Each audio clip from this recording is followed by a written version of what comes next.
એટલે દીકરો કોને કહેવાય? સંતાન કોને કહેવાય? સંતાન તરીકે તમારી ફરજ શું? તો ફરજ એ જ કે મા બાપની સંપત્તિ માથે નજર રાખીને ન બેસવું, તમારા હાથે કમાવા માંડવું. તમે તમારા પપ્પા જે કમાણા હોય એમાં 2 કરોડ રૂપિયા ઉમેરો તો જ તમે એની કરતા હવાય કહેવાઓ કે મારા બાપાએ ઘણું ભેગું કર્યું, મારે કંઈ કરવાની જરૂર નથી. આવી વાત ઘણા લોકો એમ કહે. હા, બાપાને એમ થાય તમે શું કર્યું આજ સુધીમાં, એને તને મોટો કર્યો. એને બીજું શું કરે? ઘણા લોકો એમ કહે તમે અમારી પાસે કઈ વધવા દીધું, પણ વધવા ન દીધું તમે ક્યાં લઈને આવ્યા? એ એના બાપુજી એને દીધું હતું, તું કમાવા માંડ. તારામાં તાકાત હોય બંગલો બનાવ, ઝૂંપડી બનાય, ગાડીઓ લે, જે કંઈ કરવું. એટલા માટે દ્વારિકાના નાથે એ શીખવાડ્યું છે કે ભાઈ ક્યારેક કોઈની ઉપર કોઈના ભરોસે ક્યારેક કોઈ આદરવું નહીં. અંદર પોતાના આત્માની અંદર, પોતાના શરીરની અંદર હેલા જીવની ઉપર, પોતાના બાવડાના બળની અંદર કાયમ માટે ભરોસો રાખો. કારણ કે ભરોસો છે એ જ એક દિવસ તમારી જે મહેનત છે, તમારું જે સપનું છે, તમારા જે સંકલ્પ છે એને સિદ્ધ કરશે.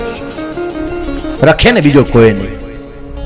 ઉઠીને દોડવા જ મળો, જાગો.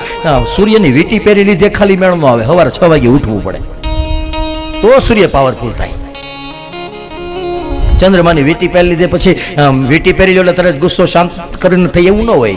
પણ વિચારવું જોઈએ તમે કોની સામે રાડો નાખો છો, કોને વડકા ભરો છો, કોની સામે ડોળા કાઢો છો. આવો વિચાર કરો એટલે ઓટોમેટિક તમને તમારા અંદર રહેલી જે ભૂલ છે, તમારી અંદર રહેલા અવગુણ છે,